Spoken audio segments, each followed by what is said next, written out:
Bienvenidos a una efeméride con historia. La Guerra de los 38 minutos es una guerra en la que se enfrentaron Zanzíbar y el Imperio Británico.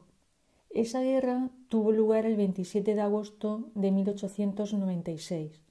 Lo primero que vamos a hacer es ubicarnos en el mapa. Zanzíbar es un archipiélago de Tanzania y Tanzania se encuentra frente a la costa de África Oriental. Si os fijáis, he mencionado la palabra imperio y África. Estas palabras sugieren que pueda haber un trasfondo colonial, y efectivamente es así, pero lo curioso es cómo Zanzíbar se convirtió en colonia, o mejor dicho, protectorado de Reino Unido. Os cuento. El archipiélago de Zanzíbar estuvo en manos portuguesas desde el siglo XV hasta que a finales del siglo XVII los sultanes de Omán los expulsaron. Pero es que estos sultanes lograron una economía boyante, basada en el comercio, las plantaciones y en los esclavos africanos. Todo esto les permitió independizarse de Omán a mediados del siglo XIX. El Reino Unido reconoció esa independencia y su sultanato, y eso propició que las relaciones entre los dos países fueran muy cordiales. Pero los británicos realmente tenían sus propios intereses. Por un lado, les interesaba el comercio y por otro lado, deseaban acabar con el tráfico de esclavos. Tanta cordialidad terminó en que Zanzíbar se convirtió en protectorado británico. Y esto pasó no por iniciativa de los británicos, sino por un sultán de Zanzíbar, por Ali ibn Said. Para explicar el porqué de esta decisión hay que mencionar a un tercer país, a Alemania. Los alemanes siempre habían competido con los británicos por el control del comercio y de ese territorio en el siglo XIX. Fue el sultán ibn Said quien zanjó la disputa y lo hizo reconociendo a los alemanes el derecho sobre ciertas tierras y a los británicos sobre otras. Pero en Tanganica, en la parte alemana, ocurrió un hecho. En aquella tierra, los alemanes se negaron a alzar la bandera del sultanato de Zanzíbar. ¿Qué ocurre entonces? Pues que se produjo un enfrentamiento entre las tropas alemanas y las de Zanzíbar. ¿De qué lado se pusieron los británicos? Pues lógicamente del lado de Zanzíbar. De hecho, las tropas zanzibarianas estuvieron dirigidas por un antiguo teniente de la Marina Británica, y este hombre, Lloyd Matthews, cosechó un rotundo éxito. Fue en este momento cuando Ali ibn Said declaró a Zanzíbar como protectorado británico. Pero no solo eso, también nombró a un primer ministro británico para liderar su gabinete. Y lo más importante, como veremos más adelante, garantizó a Reino Unido el derecho de veto sobre el futuro nombramiento de sultanes. Después del episodio anterior que he relatado entre Alemania y Zanzíbar, la rivalidad entre Alemania y Reino Unido creció.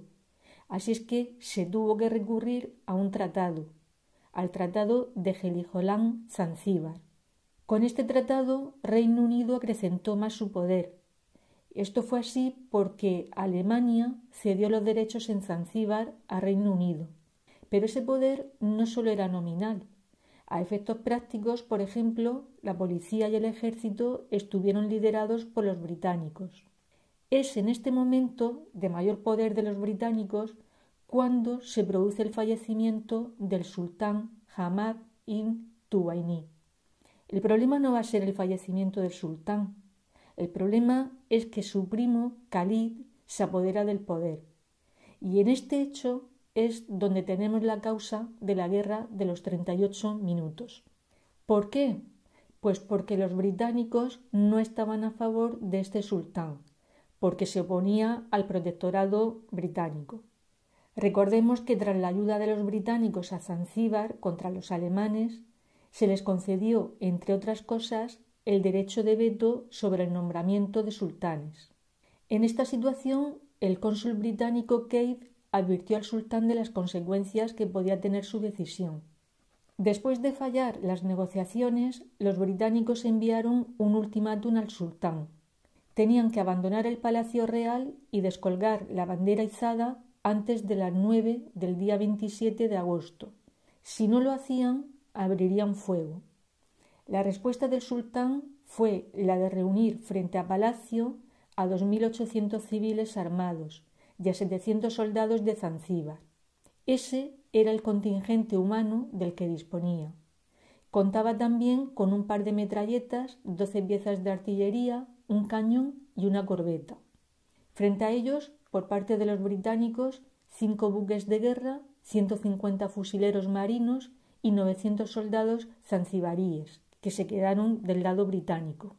Una vez que los barcos mercantes y parte de la población fueron evacuadas, y a las 9 de la mañana del 27 de agosto de 1896, los ingleses abrieron fuego desde los barcos contra el Palacio Real. En ese momento se encontraban dentro del palacio unas 3.000 personas, entre soldados, sirvientes, esclavos y personal del sultán. Al momento, el palacio quedó envuelto en llamas. Los zanzibaríes se defendieron disparando desde su única corbeta contra uno de los buques británicos, al que, por cierto, consiguieron hundir. Pero las tropas británicas avanzaban por tierra, y lo hicieron hasta llegar al Palacio Real. A las 9:38, Khalid se rindió. El balance final de esta guerra fue 500 heridos o muertos por parte de Zanzíbar y un solo marinero herido de gravedad por parte de los británicos. Esa misma tarde, Hamoud ibn Mohammed, que era el candidato propuesto por los británicos, fue nombrado sultán, pero con poderes muy reducidos. Vale, ¿y qué fue del sultán que se había apoderado del poder? Pues que consiguió fugarse del palacio y refugiarse en el consulado alemán. Los británicos pidieron su extradición, pero los alemanes se la denegaron porque el tratado de extradición entre Alemania y Reino Unido excluía a los presos políticos. Como contrapartida, los alemanes se comprometieron a enviar al sultán al África Oriental alemana. De esa manera se evitaría que pusiera un solo pie en Zanzíbar. Pasaron los años, pero los británicos todavía se la tenían guardada a Khalid, es decir, al sultán que se había apoderado de forma ilegal del poder. En 1916, durante la campaña del África Oriental, en el transcurso de la Primera Guerra Mundial, fue capturado y exiliado a las islas Seychelles y a la isla de Santa Elena. Finalmente consiguió que se le permitiera regresar a África Oriental para morir en Mombasa, en 1927. La figura del sultán Hamoud, el sultán propuesto por los británicos, fue la de un títere del gobierno británico, como era predecible por otra parte.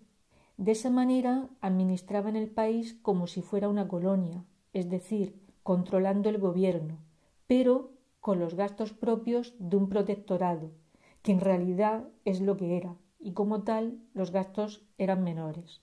Respecto a la duración de la guerra hay 3 versiones, que duró 38 minutos, otros dicen que 40 y otros que 45.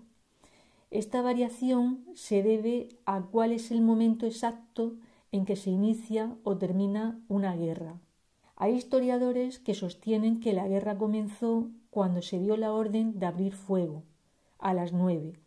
Otros dicen que se inició cuando se produjeron los disparos a las 9:02. Con el final de la guerra pasa lo mismo. Se suele situar cuando se realizaron los últimos disparos y la bandera de Palacio cayó a las 9:40, aunque hay otras fuentes que dicen que eso ocurrió a las 9:45. Otros toman como referencia la entrada de Khalid en el consulado alemán, fijando la hora a las 9:35. Y bueno, pues hasta aquí el vídeo de hoy. Espero que os haya resultado curioso conocer esta guerra, que es un tanto llamativa por su brevedad. Si es así, le podéis dar al me gusta y suscribiros a un efeméride con historia. Hasta el próximo día.